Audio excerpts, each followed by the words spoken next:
Ito yung rerouting nila guys. Ito yung pakurbada. Ayan o, nanggagaling po dito sa kalsada na yan. At dito na po, paliko na po sila dito sa may National Archive. At dito papuntang Intramuros. Pagdating sa National Archive, yun po ay liliko na po sila ng kanan. Papunta ng Fort Santiago or Intramuros mga kaibigan. At ito yung kalsada na to ay magiging playground na po lahat to. Para wala na pong sagabal po kasi may mga tumatawid dito. Minsan din na tumitingin ang bilis ng mga sasakyan dito nanggagaling po dito sa may Intramuros, no? Intramuros Bridge o galing na post office. Ayan po dito sila. Oh. Ngayon tawid tayo guys. Ito po yung ginajackhammer ngayon nila dito. Ayan po sila engineer oh. Ayan po sila. At ikot na po si Engineer Joe, Engineer Van at saka Engineer Ray. Ano engineer? Kumusta naman? Ano, naikot na ba lahat, engineer? Ayan, Baka mag-viral. Dapat kung mag-viral, okay lang kung sisikat kami. Oo nga, sisikat talaga kayo. Kami, Ayan, si Engineer Ray, oh. Ayan, punta na po. Naka-live ka? Naka-live at saka video. Ayan. Shareholder kami dyan na. Ayan. Engineer Ray, kumusta naman? Ang ating maestranza, okay na po ba? Oo, hindi na lang umalis yan para makapag-isa na tayo. Ay, yung barge nila tatanggalin? Mahila kasi kulang yung paghina. Ay, ganon. May maliit yung tagbot.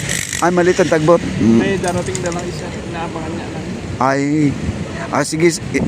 Engineer Ray, thank you so much po. Okay. Shout out. Shout out po sa iyo. Nanonood. Engineer Van, shout out po.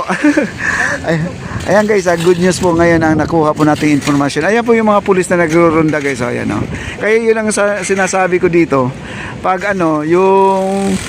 pag may pulis na ganyan, naka-uniform, ay maalam ka agad ng mga gumagawa ng ng hindi maganda. Alam ka agad na may pulis dito banda, no?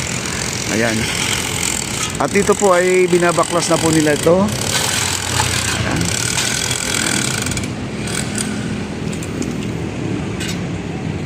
At ang kapal ng simento guys, kasi iba ko kung anong taon pa yung simento na yan guys, oh.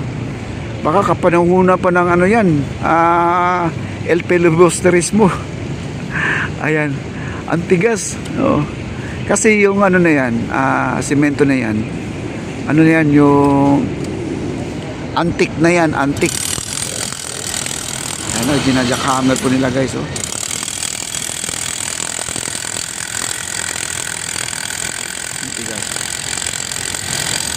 Alright mga kaibigan, itong barge dyan nakikita pala natin ngayon. Mamaya po ikikwento po natin yung barge na yan kasi kailangan pala yung barge nandyan ngayon nakatambay ay dapat makaalis na. Gusto na sanang hilain ng isang tugboat kaya lang hindi kaya ang hilain yan dahil ang ating tugboat pala ay maliit. May inaantay na lang po sila ng isang tugboat na para punta natin, subukan natin pumunta doon guys ha. Baka mawalan po tayo ng signal ha. Ayan. Baka mawalan po tayo ng signal. Ayan po, nandito po tayo. Di na lang po tayo gaano lalapit guys. Dito na lang po tayo sa may gilid. Ayan. Lang tayo, pasimple na lang po tayo dito. Kasi pag nandun na tayo sa may unahan, wala na po tayong signal. Baka mawala na rin kayo dito, no? Ayan guys, yung ating crane dyan. Ayan, no? Ready na po siya sa pagbabaon ng mga pilote. Ang problema nga lang, itong ating barge na may daladalang mga poste nung isang araw ay kailangan po matanggal na po siya dyan. At ang sabi ni Engineer Ray ngayon, inaantay na lang daw yung malaking tugboat para mahila to kasi ang ating tugboat dyan, yung kulay blue dyan ay maliit, hindi po niya kayang hilain yan. Ngayon inaantay daw yung mas malaking tugboat para naman ay matanggal na. Okay, para mag-umpisa na yung pagbabaon ng poste. Ganun na po yan guys.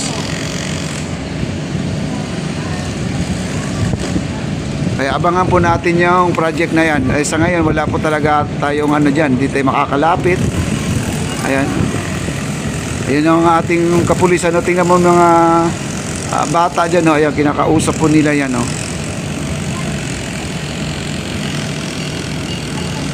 Nag-iikot po sila dito, mga pulis natin. Kaya lang, yung mga gumagawa lang talaga, alam po talaga nila kapag may nakasalubong sila na ganyan, nakabihis ng ganon. alam nila. Ayan po guys ha, at sila Engineer Ray, no, at nakausap naman po natin. Tuloy na po talaga at antayin na lang natin yung pagbabaon ng pilote para naman ay makita nyo kung gaano katigas po yung ilalim ng yung putikan dyan sa ating maestranza. Sa ngayon, abang-abang lang muna. Kasi may nag-comment kasi sa akin, no, doon, nagko-comment, bakit wala, hindi para nag-umpisa. Nag-umpisa naman, kaya nakikita naman nila nagwe-welding, kung ano-ano mga ginagawa doon. At saka guys, wala pa silang official, wala pa silang permanent na kuryente ngayon. Ang gamit nila ngayon ay generator. Generator ngayon ang nagwe-welding doon sa maestranza, kaya wala silang mga gamit pa ngayon na talagang kuryente talaga, kasi ang welding rod malakas kumain ng kuryente po, yung welding machine. Ayan po, no, ang ating lugar, oh. Ayan.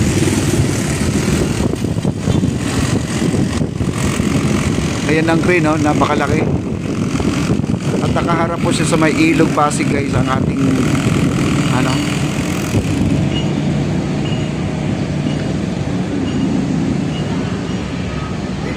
tungtong tayo dito. Ayan po guys, oh. Ayun yung tugboat sa gilid na kulay blonde, di ba, maliit. Hindi niya kayang hilain na baka siya ay mahirapan. Kapag wala siyang suporta, yung dumadaos ko siya, rin sa baba yung parts niyan, hindi niya kayang dipinsahan yan. Kaya pala na nakatingga pa ngayon dyan, gawa na inaantay po nila yung isang malaking tugboat. Ayan. Ayan, nandito lang po tayo sa ilalim ng tulay guys. Ayan. Ayan, oh. Ilalim po tayo ng tulay.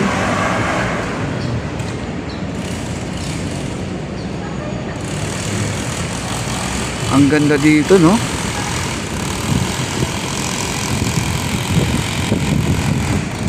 Ayan po ang ating Bureau of Immigration. Yung kulay green dyan at saka puti. Ayan. Likod lang po siya, no? Kung gusto niyo puntahan to, madali lang po puntahan to mga kaibigan.